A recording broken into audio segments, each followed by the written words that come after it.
Welcome to the Democracy's College podcast series. This podcast focuses on educational equity, justice, and excellence for all students in P20 educational pathways. This podcast is a product of the Office of Community College Research and Leadership, or OCCRL, at the University of Illinois at Urbana-Champaign. Learn more about OCCRL at occrl.illinois.edu. In this episode, Chauntee Thrill at OCCRL talks with Dr. Asif Wilson, Associate Dean of Instruction at Harold Washington College, about asset-based approaches to developmental education. Hello, we are here today with Dr. Asif Wilson, Associate Dean of Instruction from Harold Washington College. Dr. Wilson, thank you for being with us today. No problem. Glad to be on the podcast with you. Perfect. Well, I'm going to jump right into the first question. So as a participating institution in Pathways to Results, Harold Washington College focused on implementing asset-based approaches in developmental education. In your role, you led this work, but before we talk about the work that your team did at Harold Washington College, I'm wondering if you would share your thoughts on issues of educational equity in developmental education in general, and also what motivated you to lead the Pathways to Results work at Harold Washington College. Mm-hmm. Sure. So I want to actually invoke some of the spirits of my colleagues in education anthropology and begin to not situate this work with the start of my role at Harold Washington, my role as a teacher, but actually with the starting point of the U.S. education system in its founding and conception. And so if we start there and we use the starting point that there is nothing wrong with the U.S. public education system, that it is not broken, and that it's doing exactly what it intended on doing in sorting society. And so for me, in all the work that I do, I always remind myself of that starting point and my role currently as an administrator in beginning to chip away in an effort at transforming the structures and processes of the institution. And so when I look at developmental education, I think about a phrase that Tupac used to say, growing roses through the concrete. And for me, I think it's situating the equity landscape away from students, right? Away from what students may or may not have into what structures and processes are located in the institutional setting, right? And in society that actually impede and that are embedded into the schooling and educative practices at, let's say, an institution like Harold Washington College. And so my work in relationship to asset-based pedagogies, in relationship to developmental education, begins to think about what our students are bringing in with them into the institute and what sort of hidden curricula, hidden systems, hidden processes exist in the institute that students may or may not be aware of, right, given this very individualized competitive framework that we sit in, and begin to think about what my role is in dismantling those oppressive structures and systems, not changing students, not creating curricula that encourages them to adapt new identities, but actually thinking about what sorts of spaces and processes we can create here at Harold Washington College and share with the rest of the world to really think about starting with the strengths of our students and translating those into pedagogy, processes, assessment techniques, relationship building adventures that support our students where they are in all of the strengths that they bring into this institute that are oftentimes not utilized in academic pursuits. And so that kind of helps me situate my work here at Harold Washington College. And that actually led me to engage in, not just me, but a team of us to engage in the Pathways to Results work at Harold Washington College more specifically. And that's why we began to focus, to move our shift away from what we should be doing to students, right? I'm really clear about doing to students, away from that, into thinking about what other contexts, what other interactions students are having with our institute as a structure and with faculty, staff in the institute, and begin to target those populations, those systems and structures, as again, opposed to students. Okay, thank you. So my next question, you kind of talked about this a little bit in addressing the first question. Yeah. In terms of why it was important to focus on the asset-based approach. Mm-hmm. But can you talk about, or can you describe the asset-based approach that was actually implemented at Harold Washington College? Sure. And I actually will start with a story. We wouldn't have got to this story if PTR didn't create a professional development context for my team to come down to Bloomington Normal, Illinois, and really think about what we were doing to deficitize our students, particularly those that were in developmental education classes. What we arrived at is that from the moment students choose to come to Harold Washington, they might position themselves as less than, right? If we look at the community college system in Illinois, in particular in Chicago, right, community colleges are unfortunately not always the first choice for our students. Right. So for a number of reasons, financial, their ties to their community and their family, their counselors told them they couldn't go anywhere else. Students arrive at our doorstep ready to start college, still motivated, still energetic, still hungry for that knowledge, but are already maybe positioning themselves in lack of, as opposed to full of strengths. Right. And then furthermore, when students come into our class, into our college, they're required to take a placement test. Right. And if you know anything about norm reference tests, you know, they are set up intentionally for students to succeed or fail.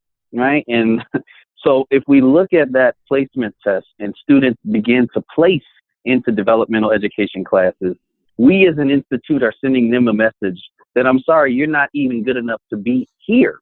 Right? You have to take a specialized kind of set of courses before you can even take advantage of the full offerings of the institute. And so if we look at even the experiences of students before they start classes here at Harold Washington, right, it is a very deficitized experience to some degree, right? And what we began to see in that, I mean, it happened before that meeting that PTR assembled us to convened us together. But what we began to see is that across our disciplines and different departments, from advising to tutoring to the Office of Instruction to the math department to the English department, that we could play a role in chipping away at this deficitized institutional structure. We couldn't necessarily change the placement tests, and I don't know if we can change overnight the perceptions about community colleges. But what we could do is ensure that our interactions with students started from a point of strength, and that our developmental education classes started from a point of strength. And so what we did with our PTR Year 1 grant was we implemented two things here at the Institute. One, we found that during our PTR assembly in Bloomington Normal, that this was the first time advising, tutoring, the Office of Instruction, and our math and English faculty had actually come together to talk about the needs of our developmental education students in our institute. And so what we wanted to do was we wanted to continue that work. All right. And so we developed what's called TEAM, an acronym that stands for Transitional Education Through Affective Methodologies. And we began to meet on a monthly basis to really think about what support we needed from each other and how we could hold each other accountable, actually, to ensure that we were using and engaging in assets-based pedagogies, not only in our classroom, but even in the ways we described what was taking place in our classroom in those monthly team meetings. And then the second thing that we developed that came again out of our convening in Bloomington Normal at the start of the PTR grant was what we termed a 4-week asset-based progress report.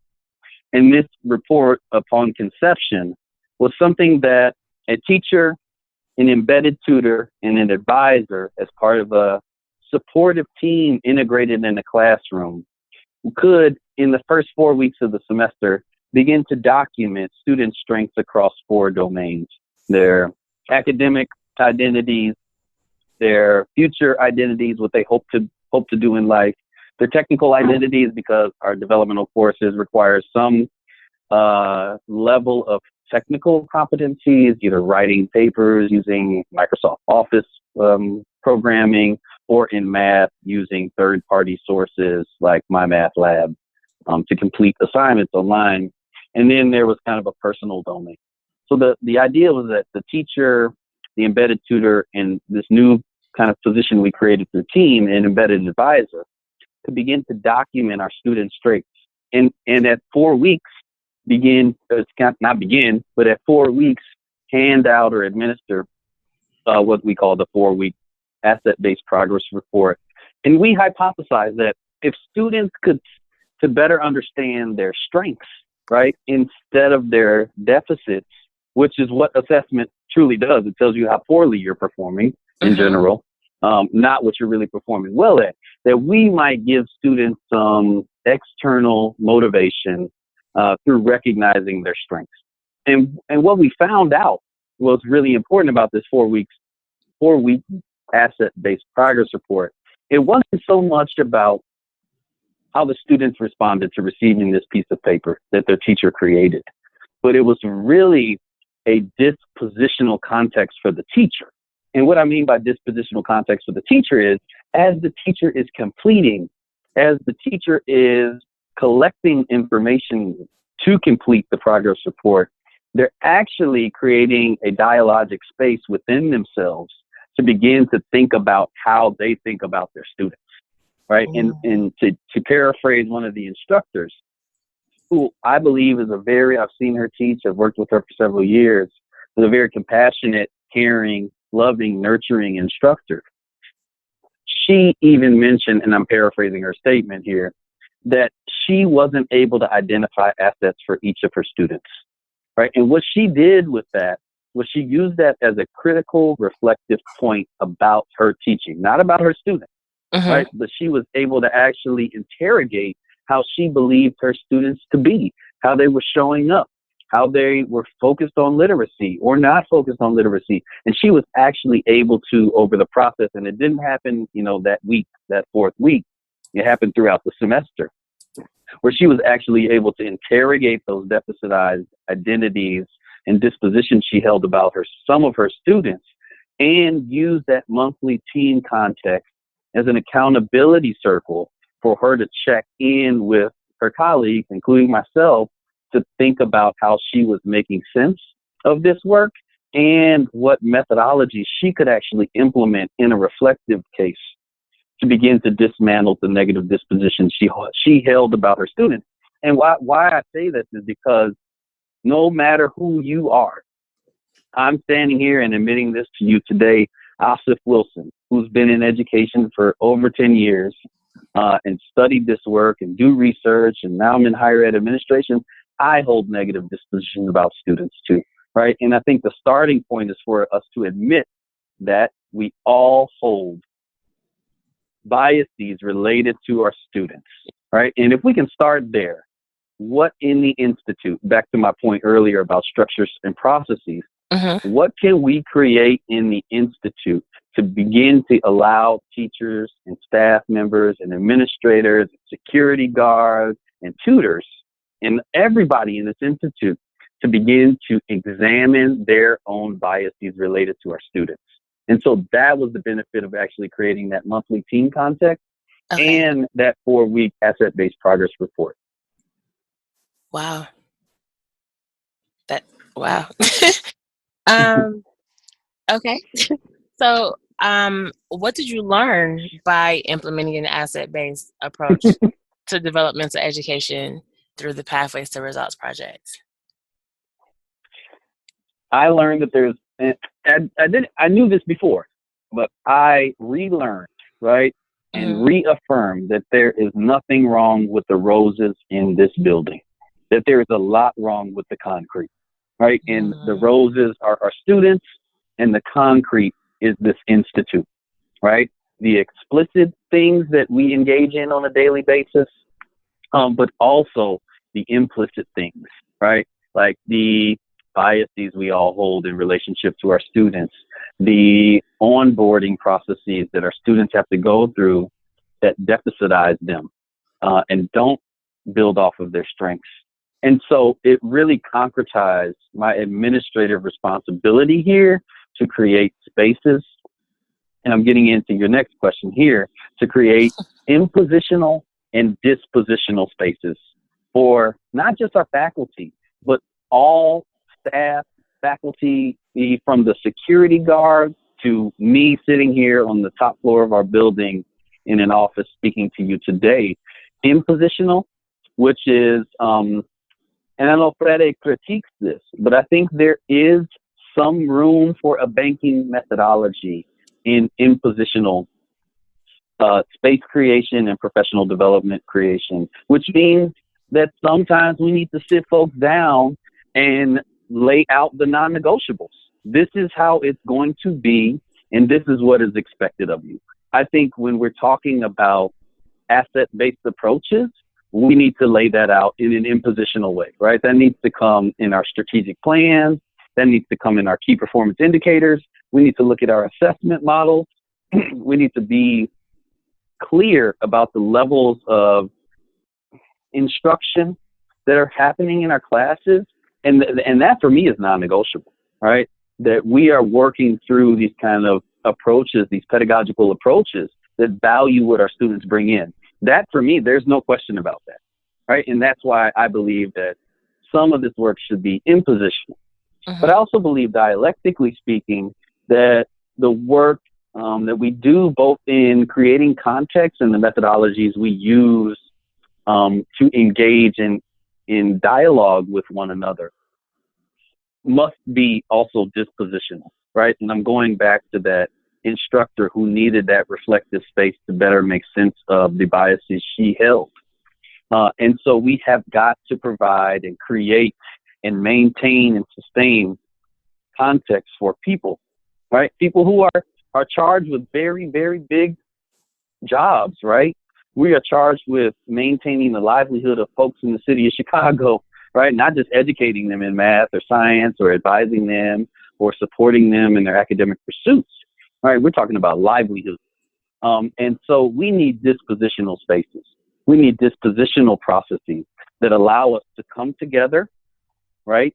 But also create individual space for ourselves to reflect who we are and what purpose we are serving in the Institute. And that cannot all be impositional. I cannot tell teachers or staff members or myself, right, for that matter, that I need to come to school and work every day for A, B, and C purposes. I think I define those through the reflective experiences that I create for myself and the accountability processes that my colleagues and my comrades out of school create for me, and my own purpose, my own educational purpose and mission here by taking up an administrative role.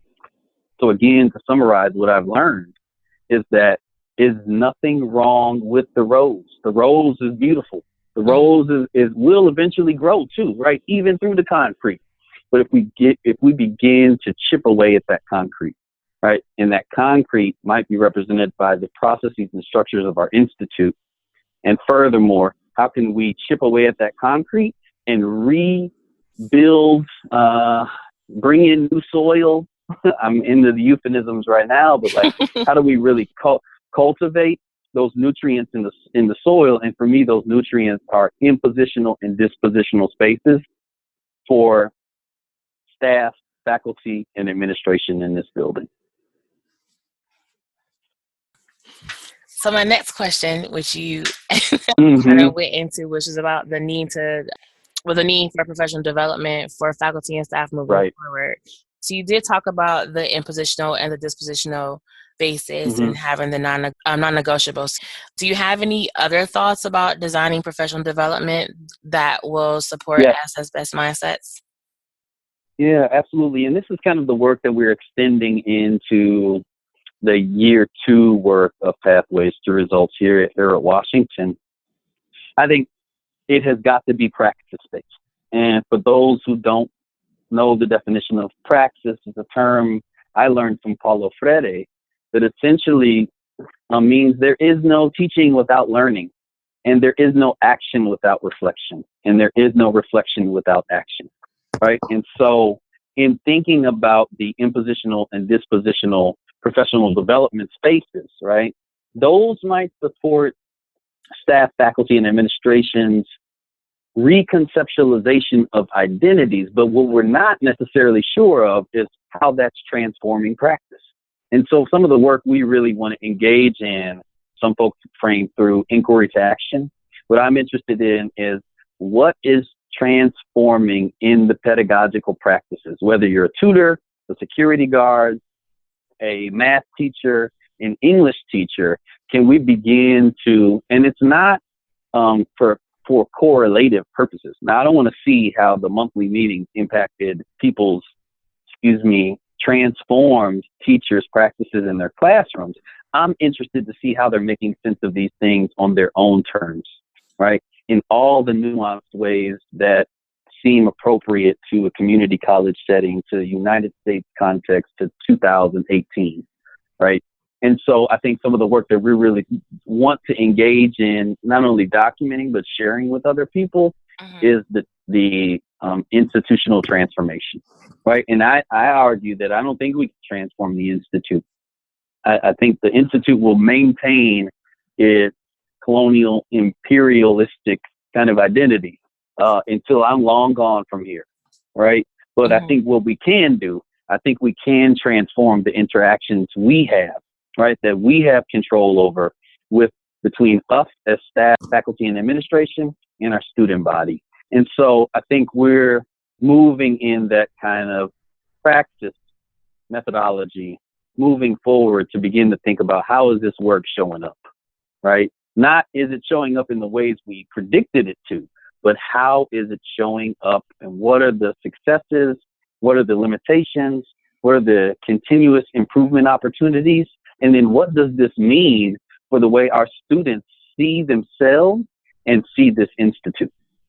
And then furthermore, like, what are we doing in the context of Chicago and in the world in relationship to those sort of, I called them fractures when I was presenting a couple of weeks ago, but what are we doing to document those fractures, right? And what are they doing to change the concrete, right? To actually transform the concrete eventually. So you've developed a 6-pillar framework called the Pedagogy of Risk. Can you share the 6 pillars with our audience and describe how an asset-based approach aligns with your framework? I'll actually start with the latter. I think the Pedagogy of Risk embodies asset-based approaches and actually requires one or the group of facilitators to begin to embody what it means to build off students' strengths. And not only the students' strengths, but their community strengths and their cultural strengths. And so this 6 pillars of teaching and learning that I call the Pedagogy of Risk is developed and emerged from my own classroom experiences and primarily my dissertation work. And what I found was that we cannot have one of these pillars without the others, right? It is an intersectional framework that really relies heavily on that teacher's starting points through asset-based pedagogies. And those 6 pillars all start with R, and the foundational pillar to the framework is relationship. I believe that teachers, and I think we can extend this beyond teachers, educators, right? And that includes security guards. It includes the crossing guards. It includes that front office staff that greets students when they come in to school late. And it includes their teachers, right? And advisors and tutors in our community college context. But if we don't have kinship relationships, and that's the term I borrow from cultural anthropology, is what does it look like to mimic the kind of familial relationships that exist in our communities, right? Where it does take a village to support one student. And that's actually an accountability process for us, right? An impositional and dispositional accountability process for us to think about how we, not only institutionally, but individually embody kinship-like relationships in all the work that we do. The second pillar is relevance. And for me, the concept of relevance is not only about starting points. And I argue that all curricular experiences, all pedagogical experiences should start with the lives and experiences of our students, right? Because then they become relevant and authentic. But I think borrowing from the work of Django Paris and his culturally sustaining pedagogy, we have to sustain that relevance for the duration of the curricular experience or the pedagogical experience. It cannot be a starting point.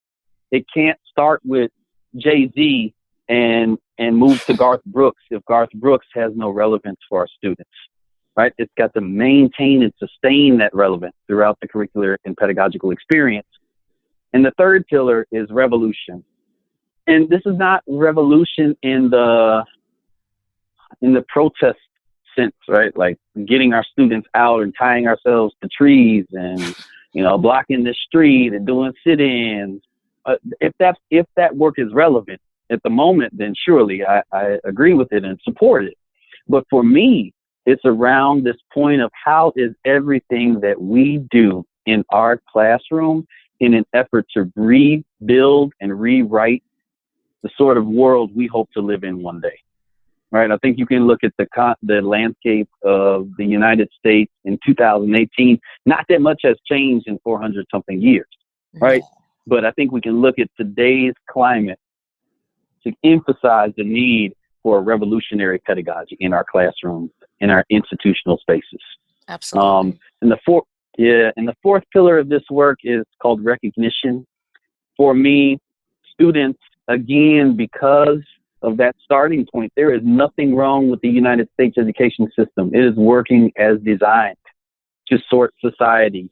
Many students that I interact with were not conditioned to be the quote unquote leaders of society. They were conditioned to be the next Walmart worker, the world's largest employer.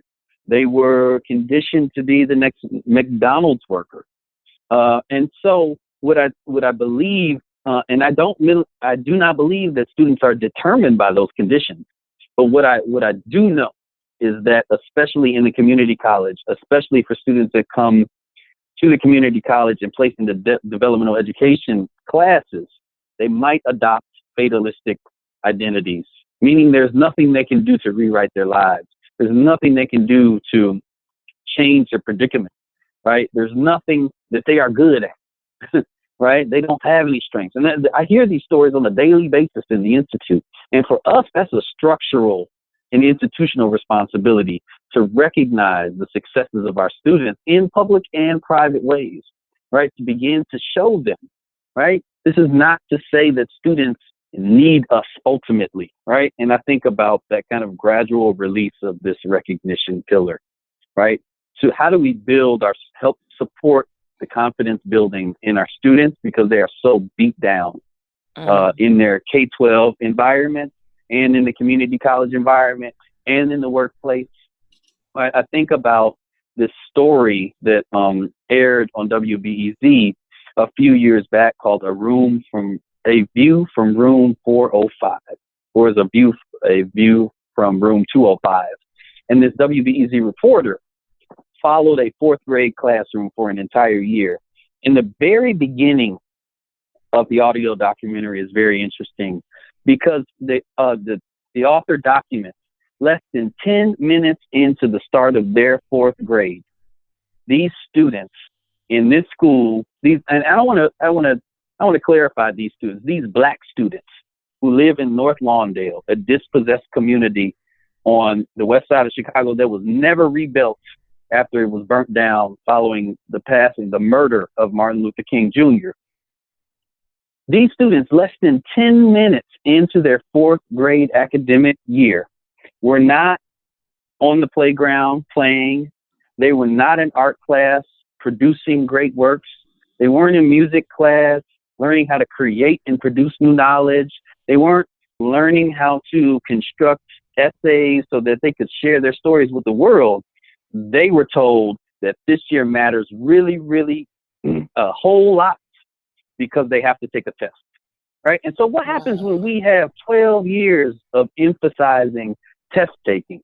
My partner is a kindergarten teacher in Chicago public schools, and the principal a few years back removed all of the play furniture in her classroom and replaced them with desks so that, quote, the students could be more prepared to take the test. Wow. Right? And so what happens when we take dispossessed communities and dispossessed children who, in the context of the U.S. capitalistic society, are conditioned to believe that they are responsible for all of their faults. They are responsible for the conditions they live in. And then we inundate them with this test preparation pedagogy, right, for 12 years of their life. And then they come to the community college and we ask them in some ways, and I think we still embody the test-taking, pedagogies at times. Yes. But we ask them to be critical thinkers. We ask them to be metacognitive and make sense of who they are. We ask them to be civically engaged and think about what their relationship is with their communities and transforming them. But we never begin to think about repairing the harm that we helped contribute to institutionally in this city for many of the students that walk into our doors. And so to chip away at that, I think we have to begin to recognize in public and private ways the successes, even if we deem them minimal, right? They may be very large to our students, is to recognize those successes in our students. And furthermore, back to that relevance pillar, recognize the assets they bring into this college as starting and sustainable points of pedagogy. And the fifth pillar of the framework is reflection, right? And Paulo Freire says, action without reflection is pure blah, blah, blah. And I think I've exemplified the need for reflective context in the Institute based on some of the work that we've created and context we've created through PTR. But if we don't create spaces for ourselves to, in isolation, reflect on ourselves and our practices and our purpose as educators, but we also need to do that in public ways, right? I think a lot about bell hooks concept of white supremacist capitalist patriarchy. And a lot of my work individually, not necessarily related to the Institute, but in some ways has been how men, right, especially cisgendered men who take up space, oftentimes in administrative roles and institutes, can maintain our silence, right? But are oftentimes very, very clear and sometimes unclear in leading very patriarchal, cisgendered institutional practices. And so if I don't create reflective space for myself in isolation, but also reflective space to begin to be held accountable by my counterparts and my colleagues, I'm not sure what we can do to begin to chip away at that concrete I was talking about earlier. And then the last pillar for me is responsiveness.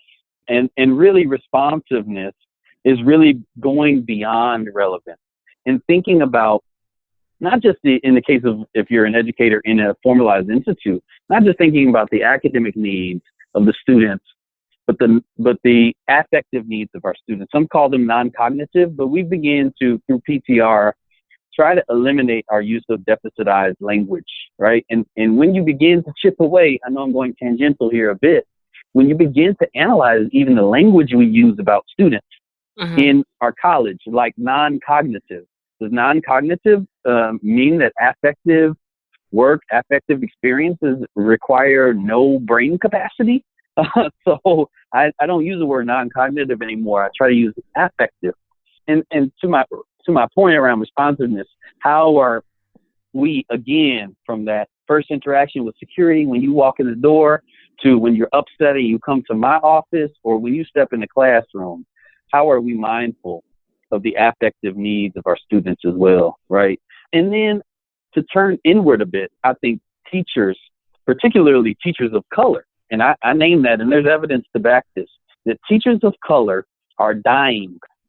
They are dying in institutes because of the racial battle fatigue that they experience, because of the overcommitment to the institute, because of lack of self-care, right? I think responsiveness also helps us embody a kind of inward-facing identity, an inward-facing pedagogy that allows us to recognize when we need to take care of ourselves, right? And if we cannot take care of ourselves, how can we ever care for or support other people, right? And so I argue that these 6 pillars, relationships, relevance, revolution, recognition, reflection, and responsiveness, are the foundational pillars to any sort of pedagogical experience that takes place in or outside of an institute.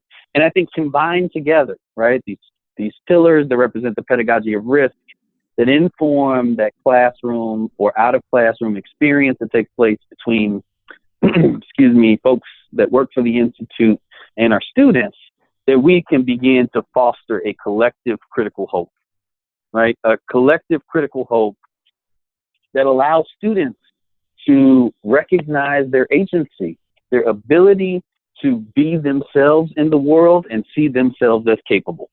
And the other part of that critical hope is what Bourdieu calls navigational capital, right? And that Yosso extended into this cultural capital model. And to define that navigational capital piece is when presented with complex situations, being able to navigate them better. And so I believe that if we take these frameworks, and there's many others that exist out in the world, mine's not groundbreaking by any means. And let me just use the pedagogy of risk, for example. I think if we engage in pedagogies of risk, we can begin to transform, or at minimum, right, begin to chip away at that concrete to allow more roses to go through it, right?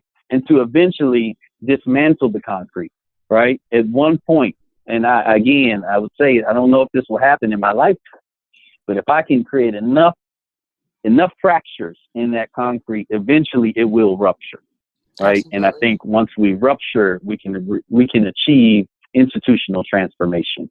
And that's kind of work that I've engaged in, and that's embodied in the pedagogy of risk. So my last question, and again, you kind of hit on this a little bit in talking about pedagogy of risk as well, that framework, but what call of action would you issue to those who want to support marginalized populations, in being successful in, but also beyond developmental education?